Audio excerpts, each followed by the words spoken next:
సిటీలో ప్లాట్ కొనండి. ఫ్యూచర్ లో మీరు కోటీశ్వర్లుగా మారే అవకాశం కోసం వెంటనే మాకు కాల్ చేయండి. నమస్కారం. కార్తీక పురాణం 17వ రోజు పారాయణలోకి వచ్చాం. ఈ అంగిరసుడు చెప్తున్నాడు, ఇది ఎవరికి చెప్పబడుతోంది? ఇది ఉద్భూత పురుషుడు ఎవరైతే ఈ స్తంభం పగిలి దీపస్తంభం పగిలి బయటకు వచ్చాడో అతనితోటి అంగిరస మహాముని చెప్తారట. కర్మ బంధమును ముక్తిని గురించి చెప్తాను. కార్యము, కారణము, స్థూలము, సూక్ష్మము, ఈ ద్వంద్వ సంబంధమే దేహం అనబడుతుంది. నీవు అడిగిన ఈ విషయం పూర్వము కైలాస పర్వతంలో అందు పార్వతీదేవికి పరమేశ్వరుడు ఇట్లా తెలియజేశాడు. అదే విషయాన్ని నేను నీకు చెప్తున్నాను. ఇతర చింతన మాని, అంటే వేరే వ్యవహారం గురించి ఆలోచించకుండా శ్రద్ధగా విను, అప్పుడే నీకు అర్థమవుతుందన్నారు. నీవు అడిగిన ప్రశ్నకి సమాధానం ఏమిటంటే, జీవుడనగా వేరెవడూ లేడు, నీవే జీవుడవు. నేను ఎవడనంటే నేను బ్రహ్మనై ఉన్నాను, ఎందుకు సందేహం లేదు. ఉద్భూత పురుషుడు ఏమడిగాడంటే, మీరు చెప్పినట్టుగా మీరు విషయం చెప్తున్నారు, నాకు ఆ వాక్యార్థ బోధ కలగట్లేదండి, ఆ వాక్యార్థ జ్ఞానం నాకు తెలియటం లేదు. ఇప్పుడు అహం బ్రహ్మేతి, నేనే బ్రహ్మను అనే వాక్యార్థాన్ని ఎట్లా తెలుసుకోవాలి? ఈ వాక్యార్థ బోధకి హేతువైన పదార్థ జ్ఞానం నాకు తెలియటం లేదు, కాబట్టి వివరంగా చెప్పు. అహం బ్రహ్మాస్మి అంటే నేనే బ్రహ్మనే అయి ఉన్నాను అనే మాట పదాలకు అర్థం తెలుస్తుంది. నేనెట్లా బ్రహ్మనవుతాను? ఒకవేళ నేనే బ్రహ్మనైతే నాకు ఈ కష్టాలు ఇవన్నీ ఎందుకు, ఇలా అనిపిస్తుంది. చాలా విషయం తెలిసాక కానీ అహం బ్రహ్మాస్మి అనే తత్వబోధ ఏర్పడదు, తెలియదు అనమాట. అయితే ఆత్మ అంతఃకరణమునకు తద్వ్యాపారములకు సాక్షియు, చైతన్య రూపియు, ఆనంద రూపియు, సత్యస్వరూపము అయి ఉన్నది. ఇటు ఆత్మని నువ్వెందుకు తెలుసుకోలేదు? ఎందుకు తెలుసుకోలేం మనం? ఎప్పుడూ ఆత్మని గురించి తెలియదు మనకి. సచ్చిదానంద రూపుడు, బుద్ధికి సాక్షి అయినటువంటి వస్తువునే ఆత్మగా తెలుసుకో. ఈ దేహాదికము, ఈ శరీరం ఏదైతే ఉందో దానిని ఆత్మగా భావించకూడదు. దేహము ఘటము వలె రూపాదిమత్తుగా ఉండిన పిండము గనక ఇది ఆత్మ కాదు. ఇది కాక దేహము ఘటము వలె ఆకాశాది పంచమహాభూతముల వలన పుట్టినది కనుక ఆత్మ కాదు. ఇది చూడండి, ఘటము అనగానే కుండ, ఒక కుండ ఉంది. ఈ కుండ తయారు చేయబడుతుంది.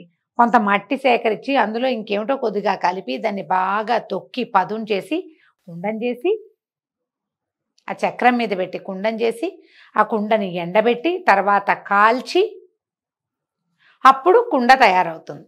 మానవ దేహము, మానవ శరీరం ఎట్లాంటిది? ఇది ముందుందా? లేదు. స్త్రీ పురుష సంయోగం వల్ల అండము శుక్లము రెండు కలిసిన తర్వాత అందులో జీవం పుట్టి, ఆ రెండిటి కలయిక వల్లే జీవం పుడుతుంది. క్రమంగా మొదట ఎంత ఉంటుంది? ద్రాక్ష పండు కంటే చిన్నది ఉంటుంది, బాదం గింజ కంటే చిన్నది, ఇంకా చిన్న చుక్క నుంచి బాదం గింజంతా, ద్రాక్ష పండంతా, తర్వాత ఇంకో పండంతా అట్ట అయ్యి క్రమంగా గోళ్ళు, జుట్టు అన్నీ, హార్ట్ గిట్టు అన్నీ, గుండెతో సహా అవయవాలు ఏర్పడి మెల్లిగా పెరిగి ఓ 9 నెలలు నిండాక బయటకు వస్తుంది. చేయబడిందే కదా. కుండ ఎట్లా రకరకాల దశలు దాటి కుండ స్వరూపాన్ని పొందిందో, మానవ దేహం కూడా దశలు దాటి స్వరూపాన్ని పొందుతుంది. కాబట్టి అది జీవుడు కాదు. పంచమహాభూతాలతోటే, మట్టి, అగ్నితో, నీరుతోటే కుండ పుట్టింది, అవునా కాదా? కదా.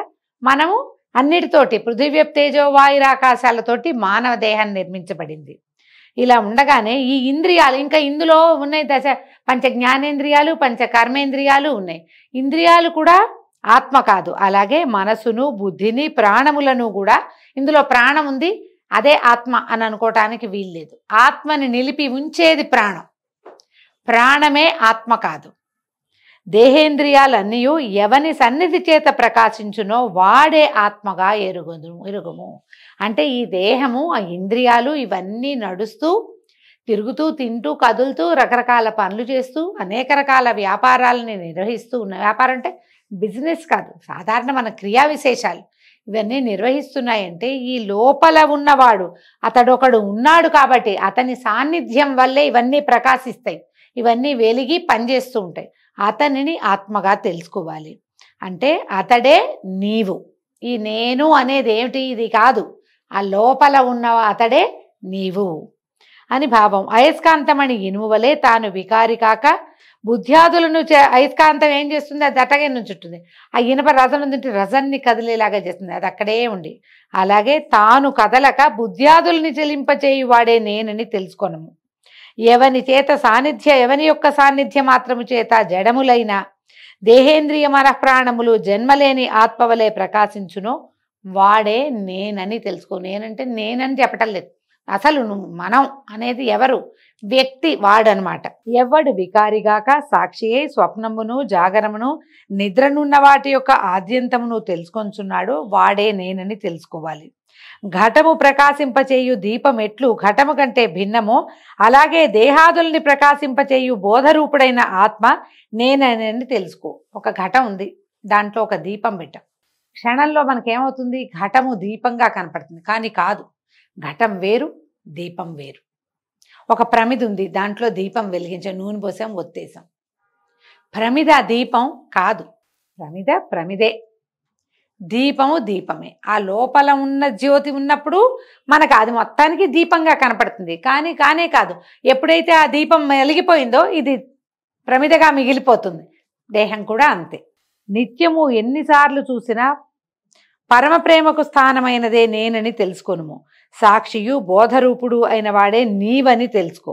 సాక్షిత్వము జ్ఞానరూపత్వము అవికారి అగుటచే ఆత్మకి మాత్రమే కలవు. ఎందుకంటే ఆత్మసాక్షి అని చదువుతుంటాం, అని చెప్తాం మనం. ఆత్మసాక్షి ఏమిటో, ఆత్మసాక్షి అంటే పదాలు బాగున్నాయని వాడేసుకుంటూ ఉంటాం.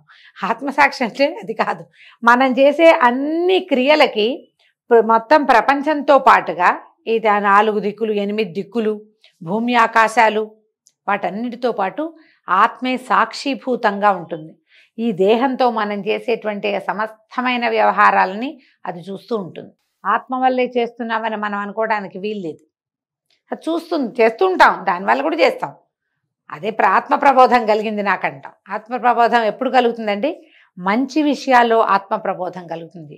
ఇది చేయరాని పని, ప్రపంచమంతా ఆ పని చేస్తున్నా ఒకడు బలవంతంగా అణుచుకుని నేను ఇది చెయ్యను అని పట్టుకున్నాడంటే వాడికి ఆత్మ ప్రబోధం కలిగినట్టు. చేయకూడనిది ఏదైతే మనకి బోధ లోపల కలుగుతుందో దాన్ని ఆత్మ ప్రబోధంగా తెలుసుకోవాలి.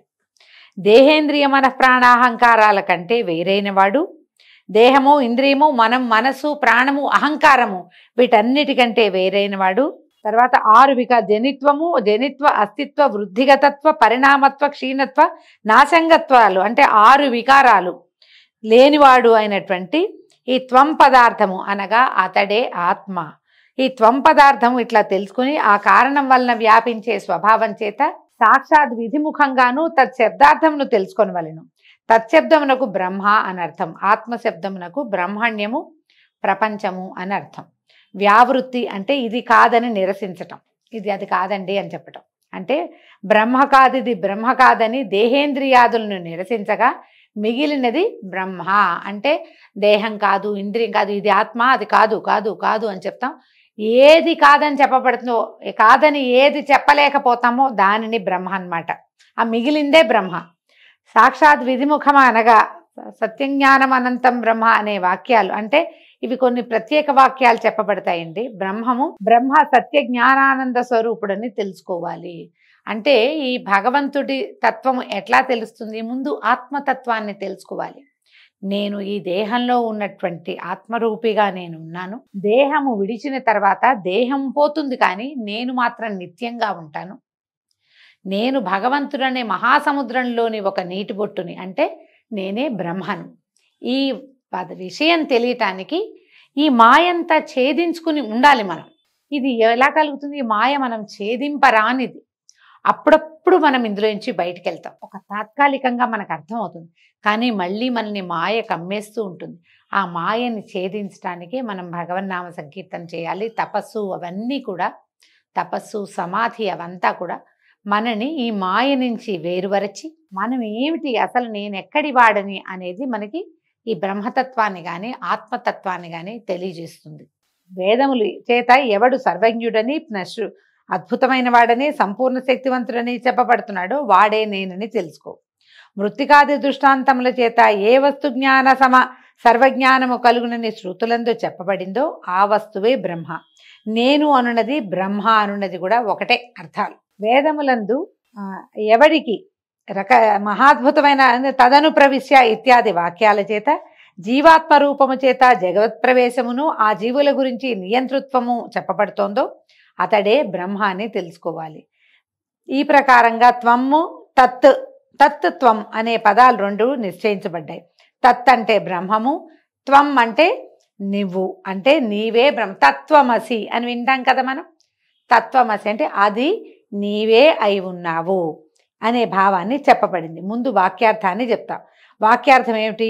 అతత్వం పదాలకి ఐక్యం అని చెప్తుంది. ప్రత్యేగాత్మయే అద్వయానంద రూప పరమాత్మ, పరమాత్మయే ప్రత్యేగాత్మ. ఈ ప్రకారంగా అన్యోన్యతాదాత్మ్యం ఎప్పుడు కలుగుతుందో అప్పుడే త్వం పదానికి అర్థం బ్రహ్మ కాదనే భ్రాంతి నశిస్తుంది. తాదాత్మ్యము అంటే అదే ఇది అని అర్థం. ఐక్యం, తాదాత్మ్యాన్ని పొందారు అని చెప్తారు. పదం బాగుందని వాడుకుంటూ ఉంటామండి మనం. ఈ తాదాత్మ్యం అంటే ఏంటి? అది ఇది ఒకటే, కలిసిపోవటాన్ని తాదాత్మ్యం అంటారు. ఈ తవమసి అంటే తత్వమసి ఈ వాక్యానికి తాదాత్మ్యం చెప్పాలి. అప్పుడు వాక్యార్థాలైనటువంటి కించిజ్ఞత్వము, సర్వజ్ఞత్వము, విశిష్టులైన జీవేశ్వరులను వదిలి లక్ష్యార్థములైన ఆత్మలనే గ్రహించని ఎడల తాదాత్మ్యము సిద్ధించును. ముఖ్యార్థానికి బాధ కలిగినప్పుడు లక్షణావృత్తిని ఆశ్రయించాలి. ఈ లక్షణావృత్తి 3 రకాలుగా ఉంటుంది. ఇందులో ఏమిటి? భాగ లక్షణం అంటే కొంతను విడిచి కొంత వదిలేసి కొంత తీసుకోవడాన్ని భాగ లక్షణం అంటారు. తత్వమసి యందు సర్వజ్ఞత్వ కించిజ్ఞత్వాలని వదిలి కేవలము జ్ఞానాత్వత్వాన్ని మాత్రమే గ్రహిస్తే గనక అభేదం సంభవిస్తుంది. తత్ అది, త్వం నీవు, అసి అన్ని బ్రహ్మ అంటే ఏమిటి? నువ్వు బ్రహ్మవయ్యావు అని అర్థం. కాబట్టి కొన్ని ప్రదేశాల్లో ఇలాంటి బోధ చేయబడుతుంది. నేను బ్రహ్మని అనే వాక్యార్థ బోధ స్థిరపడే వరకు ఏం చేయాలి? నేనే అది, నేను భగవంతుని యొక్క స్వరూపాన్ని, ఆయనలోని కొంత భాగాన్ని అని అర్థం అవ్వాలంటే మాట్లాడుకుంటే అర్థం కాదు. దీనికి ఇది వాక్యార్థ బోధ స్థిరపడే వరకు శమధమాది సాధన సంపన్నుడై శ్రవణ మననాదులను ఆచరించాలి. శమము దమము కావాలి, శాంతంగా ఉండాలి, కొన్ని విధానాల్ని ఆశ్రయించాలి. తర్వాత శ్రవణము మననము, మంచి విషయాలు విని మననం మళ్ళీ మళ్ళీ వాటిని తలుచుకోవాలి. మళ్ళీ మళ్ళీ వినడం కాదండి. మనం ఏం చేస్తామంటే ఏవైనా బోధలు విన్నప్పుడు ఇప్పుడు వచ్చింది అవకాశం ఉంది కాబట్టి ఆ ఫోన్ ఆన్ చేసుకుని మళ్ళీ మళ్ళీ మళ్ళీ మళ్ళీ మళ్ళీ మళ్ళీ అదే వింటాం. కాదు, అలా వింటే నీకేదో తెలుస్తుంది అనుకోవద్దు. ఎప్పుడు కూడా ఏదైనా విన్నదాన్ని గురించి మననం జ్ఞాపకం చేసుకోవాలి, దాని మీద పునరాలోచన చేయాలి. అప్పుడు వాక్యార్థ బోధ స్థిరపడుతుంది. లేకపోతే విన్నప్పుడు అర్థమైనట్టే ఉంటుంది, వింటూ ఉంటే వాహా అద్భుతంగా ఉంటుంది. కొన్ని గంటలు అయిన తర్వాత ఒక నిద్ర తీసి లేచాక అదేమిటి అంటే ఏమీ ఉండదు. ఆ విషయం ఉండాలంటే ఏం చేయాలి? మననం చేయాలి, జ్ఞాపకం చేసుకోవాలి, దాని గురించి మాట్లాడుకోవాలి. అది ఉంటేనే మనకి వేదాంతము అర్థమవుతుంది. ఇవాళ విని వదిలేస్తే రేపటికి జ్ఞాపకమే. ఏదో చెప్పారండి బాగుంది వినడానికి, అదేమిటో మనకు తెలియదు. ఎప్పుడు గుర్తుంటుంది? ఆవు నెమరు వేసుకున్నట్టుగా. ఆవులు చూడండి ఎప్పుడో తినేస్తాయి గడ్డి, తర్వాత దాన్ని బయటికి తెచ్చి నవ్వులుతూ ఉంటాయి.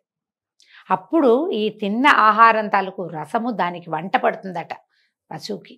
మనుషులకి ఎప్పుడు వంట పడుతుంది?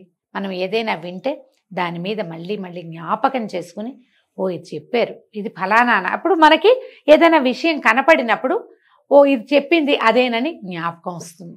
ఇది అవసరం. ఇప్పుడు ఎప్పుడు శృతి వలన గురు కటాక్షము చేత తాదాత్మ్య బోధ స్థిరపడుతుందో అప్పుడు సంసార మూలమును అంతము చేయును. అంత సంసార మూలం అంతా ఈ పిచ్చి మనకి. మనం ఏం చేస్తాం? 30 తరాలకు సరిపడా సంపాదించాలి, ముందు తరాలకి కావాలి, అదేదో కావాలి, దీని తర్వాత కావాలి, ఎప్పటికీ మన పేరు శాశ్వతంగా భూమి మీద ఉండిపోవాలి, ఇదంతా నేనే, ఇదంతా నాది, అయ్యో నేను లేకపోతే ఏమవుతుంది, నేను లేకపోతే ఇదంతా ఏమైపోతుందో, రేపటికి ఎల్లుండికి తినడానికి దాచిపెట్టుకోవటము, ఎక్కడైనా పాతి పెట్టటము, ఇవన్నీ కూడా సంసార తాపత్రయం. అది ఎప్పుడు నశిస్తుంది? ఈ తాదాత్మ్య బోధ వల్ల, అది శృతి వల్ల. అంటే బాగా వినడము, వేదార్థ బోధ, తత్వార్థ బోధ వినడము, గురు కటాక్షము, వాటి వల్లే తాదాత్మ్య బోధ స్థిరపడుతుంది. అప్పుడు ఈ సంసారేచ్ఛ, ఈ సంసార తాపత్రయము తగ్గుతుంది. కొంతకాలం మాత్రము ప్రారబ్ధ కర్మని అనుభవించి ప్రారబ్ధ క్షయం అయిన తర్వాత మనం ప్రారబ్ధం ఏదైతే కర్మలు మొదలు పెట్టామో అవన్నీ నశించాలి. ముందు నశించిన తర్వాత పునరావృత్తి రహితమైన మోక్షపదం ఉంది, నిరతిదయ సుఖానందంతో ఉంటారు. కాబట్టి ముందు చిత్తశుద్ధి కోసం కర్మలు చేయవలెను. ఆ కర్మ విధినంతయు గురువు వలన తెలుసుకొని చేసి తత్ఫలాన్ని భగవంతుడికే సమర్పించి విగత పాపుడై తర్వాత ఆ పుణ్యం చేత మంచి జన్మనెత్తి శ్రవణాదులని అభ్యసించి, అంటే శ్రవణము, మననము, నిధిధ్యాసనము ఇవన్నీ చేయాలన్నమాట. అవన్నీ అభ్యసించి విజ్ఞాని అయి కర్మబంధాన్ని తెంచుకొని మోక్షాన్ని పొందుతారు. ఇందుకు సందేహం లేదని అంగిరస మునీశ్వరుడు ఇట్లా చెప్పగా విని ఇంకా అడిగాడట ఉద్భూత పురుషుడు. ఏం అడిగాడో రేపు ఉదయం తెలుసుకుందామండి. ఈ రోజుతో 17వ రోజు పారాయణ పూర్తయింది. రేపు ఉదయం కలుసుకుందాం. నమస్కారం.